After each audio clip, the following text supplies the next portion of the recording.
Hey man, say man, this is the A-Man Show. Michael Vick will go down as the greatest dual threat quarterback in NFL history.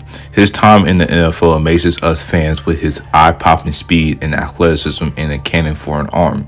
After his retirement, we may never see a player close to Mike Vick again. But there is one guy who has been the closest comparison to Vick. Not as fast as him, but still electrifying and polarizing, and was drafted number 1 in his draft class. That guy is Cam Newton. In this video, we're going to talk about Cam Newton. Cam Newton has been one of my favorite players in the NFL. He has been one of the most polarizing, most electrifying, and entertaining players to watch. He literally got me loving the NFL, and that 2015 season showed that. Before he was hindered with injuries, he was at his height of his prime, winning MVP and lead his team to a Super Bowl appearance. Since he was released by the Panthers, let's reminisce his tenure with the Panthers. How good is Cam Newton actually? If you're watching the video, make sure y'all subscribe to my channel for more NBA and NFL content in the future, and click on the notification bell so you're not missing any of my new videos, and that all the way stay tuned to the video. I paid my dues, now I'm a made man. I caught my fade, now I'm a made man. You never see me again. I got the juice, now I'm a made man.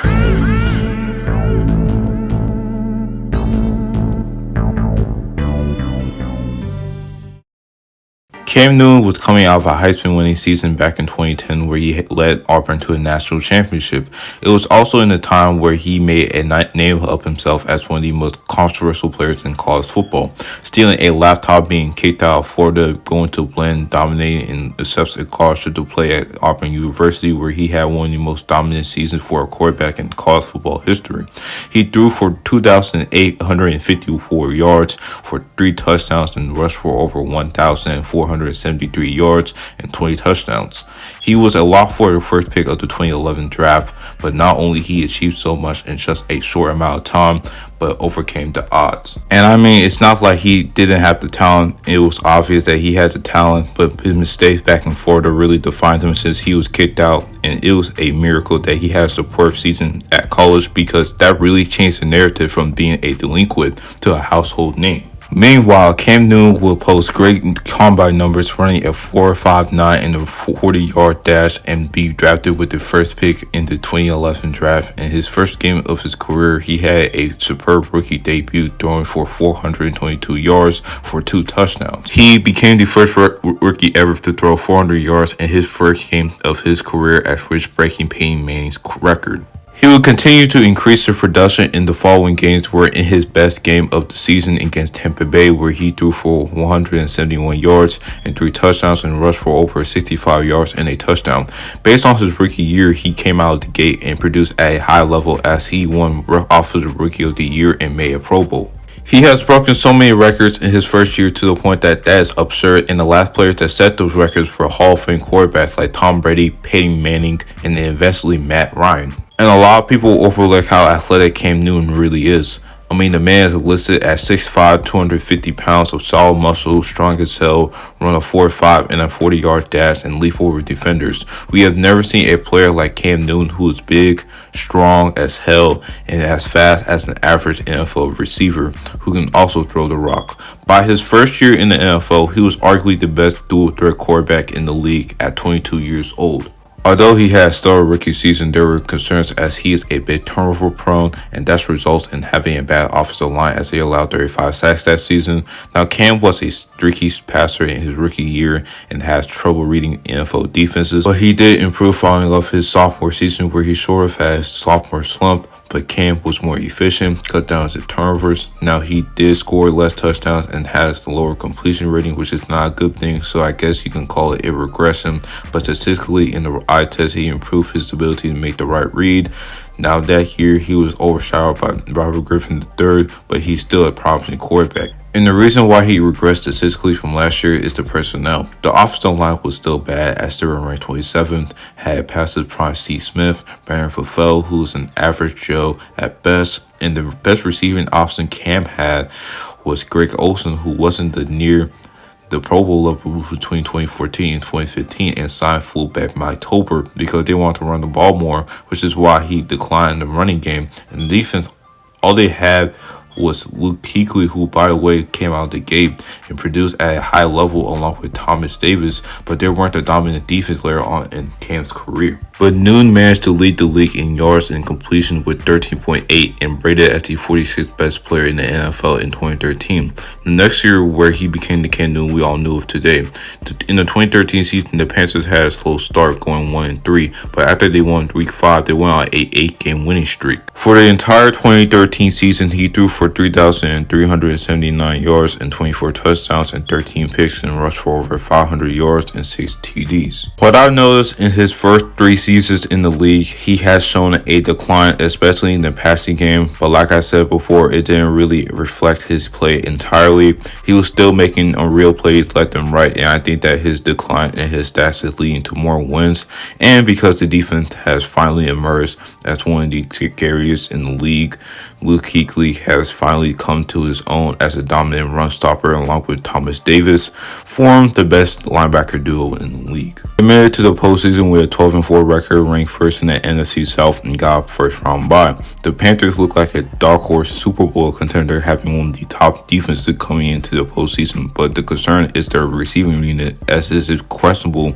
because they don't have a number 1 wideout. It is shown during the NFC divisional round as they lost 23-10 to the 49ers. Cam did not play well at all, as he had 1 touchdown but threw 2 interceptions and was sacked 5 times.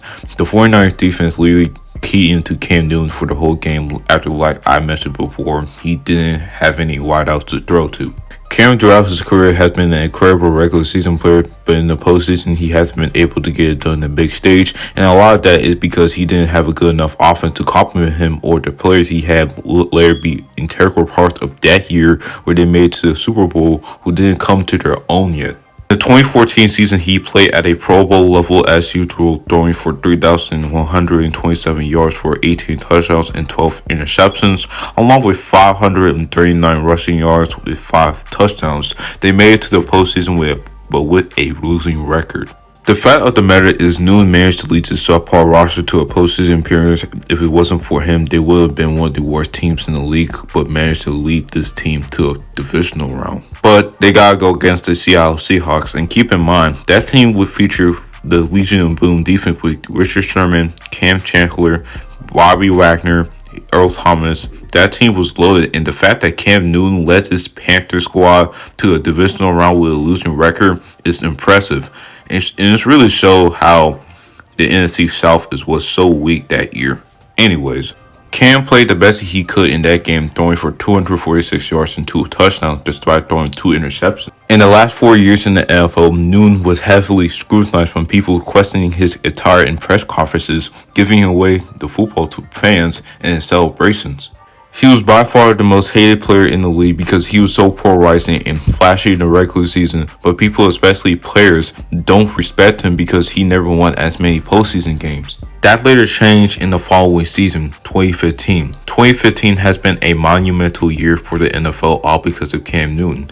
Newton had one of the greatest seasons for a dual threat quarterback of all time after signing a 5-year, $105 million extension. He led the Panthers to their 8-0 start, while he has scored his 36th rushing touchdown of his career, with only 2 guys who scored more touchdowns than Cam, Marshawn Lynch, and Adrian Peterson. He set a career high in passing touchdowns with 35, which led the league, and has the second most rushing touchdowns of his career with 10. Cam was incredible in that regular season, and along with being the first player to receive 5 Offensive Player of the Week in a season. Chris cruised the regular season going 15-1 and has a first-round bye. The Panthers were instant picks to win the Super Bowl, and the postseason showed that. In the divisional round, they were smacking Seattle on the ass, where the Panthers were up 13-1 in halftime and won the game despite almost blowing the lead 34-24. In the next game in the NFC Championship, it was a blowout in all levels. Cam Newton was the catalyst for the blowout, completing 19 of its 18 passes for 335 yards with 2 touchdowns. If they capitalize on that Super Bowl ring, they will go down as one of the greatest teams in NFL history. But Cam Newton stunk in the wrong time. He will have his worst game of his career, throwing for 265 yards, but didn't score a touchdown, threw a pick, and was sacked 6 times. I can remember seeing him in pregame out of sync. He was just not feeling it, and that led him to choking. He was heavily crucified after fumbling the ball but stepping back from the ball. That is one of the biggest blunders in Super Bowl history, and that loss will be the turning point of his career. 2016, he had his worst statistical year of his career, only making 52% of his passes, which is his lowest of his career, following up to his 2017 season where he had his resurgence year, throwing for 3,332 yards for 22 touchdowns and rushed for over 754 yards and with 6 TDs. They made it to the postseason with an 11-5 record, but lost in the wildcard game against the New Orleans Saints. Over the course of 2 seasons, he has been injury riddled, and at the end of March of this year, the Panthers moved on with Cam Newton. So now teams are very hesitant with Cam Newton, given how he is soon 31 years old and officially an injury-prone player. Leave your comments in the comment section what team is the right fit for Cam Newton.